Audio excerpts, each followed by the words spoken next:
വണക്കം. പൊളിമിക്സ് ആരംഭിക്കുകയാണ്. ഏവർക്കും സ്വാഗതം. രാഷ്ട്രീയ മഹാനാടകത്തിൻ്റെ രംഗം വീണ്ടും മാറുകയാണ്.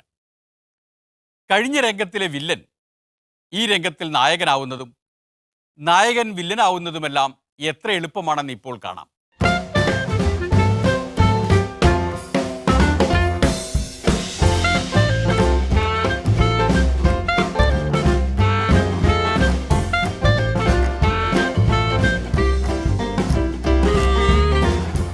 എത്രയും പെട്ടെന്ന് ഇവിടെ നിൽക്കുന്ന ആളുകൾ സ്വീകരണം കൊടുത്ത് മാറിക്കൊടുക്കണം. ഒന്ന് സ്പീഡാക്കണം, സ്വീകരണം ഒന്ന് സ്പീഡാക്കണം. സ്റ്റോളിട്ട ആളുകൾ ദയവായി ഇവിടെ നിന്ന് മാറി ഇവിടെ സജ്ജീകരിച്ചിട്ടുള്ള കസേരകളിൽ ഇരിക്കാൻ അഭ്യർത്ഥിക്കുന്നു. ദയവായി സ്വീകരണം നൽകിയ ആളുകൾ മാറിക്കൊടുക്കണം പ്ലീസ്.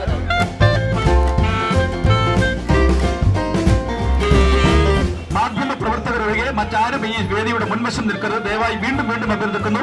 മാധ്യമ പ്രവർത്തകർ ഒഴികെ മറ്റെല്ലാവരും ഇവിടെ സജ്ജീകരിച്ചിട്ടുള്ള കസേരകളിലേക്ക് കയറിയിരിക്കാൻ അഭ്യർത്ഥിക്കുന്നു. ആരും കാഴ്ചക്കാരായി റോഡിൽ കാത്തു നിൽക്കരുത്.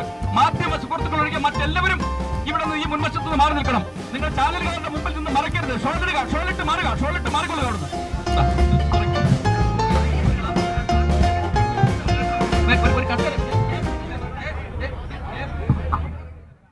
പ്രതിപക്ഷ നേതാവിൻ്റെ സത്യാഗ്രഹമാണ് നാടകത്തിൻ്റെ കഥ.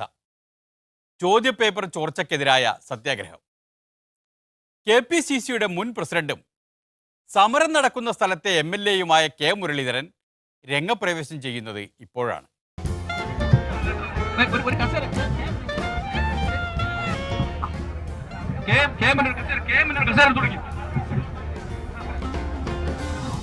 പ്രിയമുള്ളവരെ, സത്യാഗ്രഹ സമര പരിപാടി ഇവിടെ ആരംഭിക്കുകയാണ്. ഈ യോഗത്തിന് അധ്യക്ഷത വഹിക്കാൻ UDFന്റെ ജില്ലാ ചെയർമാൻ പ്രിയങ്കരനായ ശ്രീ സോളമൻ അലക്സിനെ ക്ഷണിക്കുന്നു.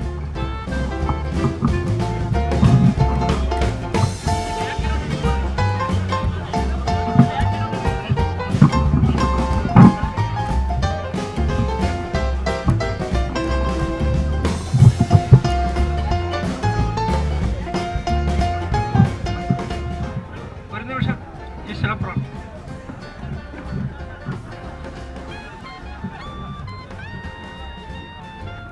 ഈ ചടങ്ങിന് സ്വാഗതം ആശംസിക്കുവാൻ വേണ്ടി ശ്രീ ഭീമാപള്ളി റഷീദിനെ ക്ഷണിക്കുന്നു.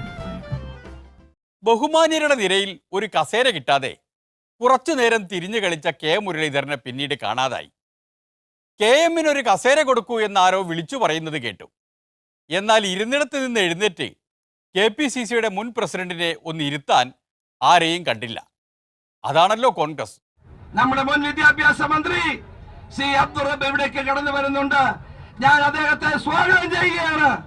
5 വർഷക്കാലം വിദ്യാഭ്യാസ രംഗത്ത് ഒരു പ്രശ്നവുമില്ലാതെ SSLCയും +1ഉം +2 പരീക്ഷ നടത്തിയ അബ്ദുൾ റബ്ബിനെ തലയിൽ കൈവച്ച് റബ്ബേ എന്ന് വിളിച്ച കുറെ ആളുകളുണ്ട്.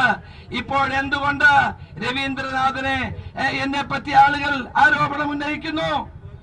റബ്ബിനെ പറ്റി ഒരു ആരോപണം ഉണ്ടായില്ല. ഇപ്പൊ റബ്ബ് ഒരു മഹാനായിരിക്കുന്നു എന്നുള്ളതാണ് ഇതിലൂടെ നമുക്ക് കാണാൻ കഴിയുന്ന ഒരു കാര്യം. റബ്ബിനെ ഇങ്ങോട്ട് വിട, മുമ്പോട്ട് വിട.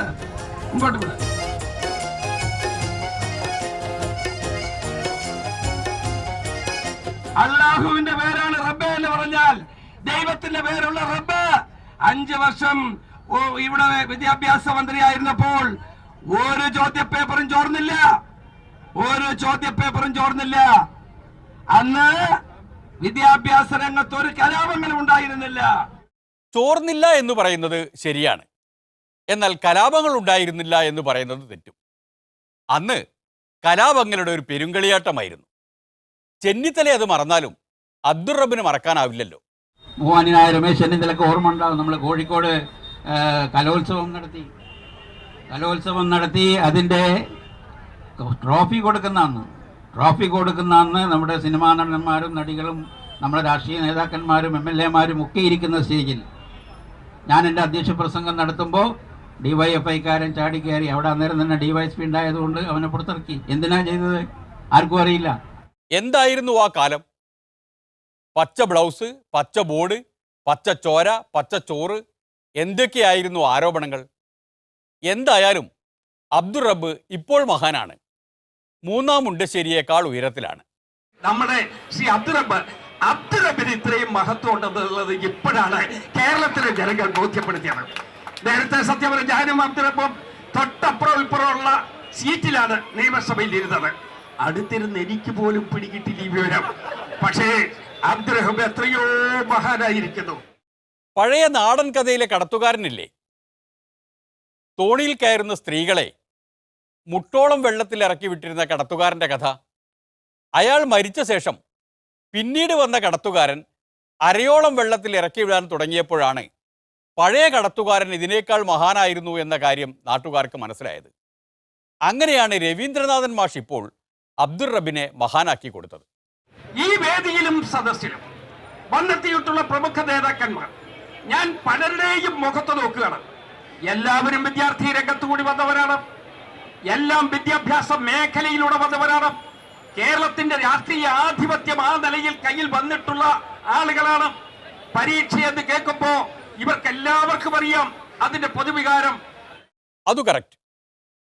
രമേശ് ചെന്നിത്തല, തിരുവഞ്ചൂർ രാധാകൃഷ്ണൻ, എം ഹസൻ തുടങ്ങിയവരൊക്കെ KSUവിൻ്റെ പ്രസിഡന്റുമാരായിരുന്നു. ജോസഫ് വാഴക്കനും VD സതീശനുമൊക്കെ ജനറൽ സെക്രട്ടറിമാരായിരുന്നു. KSU വഴിയല്ലാതെ സേവാദൾ വഴി വന്നത് K മുരളീധരൻ മാത്രമാണ്. അദ്ദേഹത്തിനെയാണെങ്കിൽ ഇവിടെ ഇരുത്തിയതുമില്ല. അതൊക്കെ പോട്ടെ, എം ഹസന് പരീക്ഷയെക്കുറിച്ച് നല്ല ധാരണയാണെന്ന് പണ്ടേ കേട്ടിട്ടുണ്ട്. കണക്ക് പരീക്ഷയുടെ ചോദ്യപേപ്പർ ചോരുന്നു. 4.5 ലക്ഷം കുട്ടികൾ മാനസിക പീഡനം കൊണ്ട് പിന്നീടുള്ള പരീക്ഷ എഴുതാൻ അവർക്ക് ആത്മവിശ്വാസം നഷ്ടപ്പെടുന്നു. A+ വിജയം നേടേണ്ട കുട്ടികൾക്ക് ആ ഒരൊറ്റ സംഭവത്തിലൂടെ അവരുടെ പരീക്ഷയെക്കുറിച്ചുള്ള എല്ലാ അവരുടെ സങ്കല്പങ്ങളും തകരുകയാണ്. പരീക്ഷയെക്കുറിച്ച് എം ഹസനുള്ള സങ്കല്പങ്ങൾ വേറെയാണ്. ഉത്തരം എഴുതിയാലും ഇല്ലെങ്കിലും മാർക്ക് വാങ്ങാൻ ഹസൻ അറിയാം, വാങ്ങിയിട്ടുമുണ്ട്. അതൊക്കെ പഴങ്കഥ. രവീന്ദ്രനാഥൻ മാസ്റ്ററുടെ വീഴ്ചയ്ക്ക് മുന്നിൽ ഇപ്പോൾ എം ഹസൻ പോലും മഹാനാണ്. മാതാപിതാ ഗുരു ദൈവം. ദൈവത്തിന്റെ സ്ഥാനത്താണ് ഗുരു. ദൈവസ്ഥാനത്ത് നിൽക്കേണ്ട ഗുരുനാഥനായ ഒരാൾ അവിടെ വിദ്യാഭ്യാസ മന്ത്രിയായിരിക്കുമ്പോഴാണ് ഈ കൂട്ടക്കൊല വിദ്യാർത്ഥികൾക്ക് അനുഭവപ്പെടുന്നത്. വാസ്തവത്തിൽ ദൈവത്തിന്റെ സ്ഥാനത്ത് നിൽക്കേണ്ട വിദ്യാഭ്യാസ മന്ത്രിയെ ഒരു പിശാചിനെ പോലെയാണ് ഇന്നൊരു പേടി സ്വപ്നമായി വിദ്യാർത്ഥികൾ കാണുന്നത്. രവീന്ദ്രനാഥൻ മാഷക്ക് ഇപ്പോൾ കരണീയമായിട്ടുള്ളത് ഒന്ന് മാത്രമാണ്. പഴയ പാട്ടുണ്ടല്ലോ, പരിഷത്തിന്റെ പാട്ട്, ഉത്തരം കിട്ടാതാവുമ്പോൾ പാടുന്ന പാട്ട്, എന്തുകൊണ്ട് എന്തുകൊണ്ട് എന്തുകൊണ്ട് എന്തുകൊണ്ട് എന്ന പാട്ട്, അതൊന്നങ്ങ് നീട്ടി പാടുക. ചിലപ്പോൾ ഉത്തരം കിട്ടിയേക്കും. ഏതായാലും പൊളിമിക്സ് ഒരു ഇടവേളയിലേക്ക് കടക്കുകയാണ്.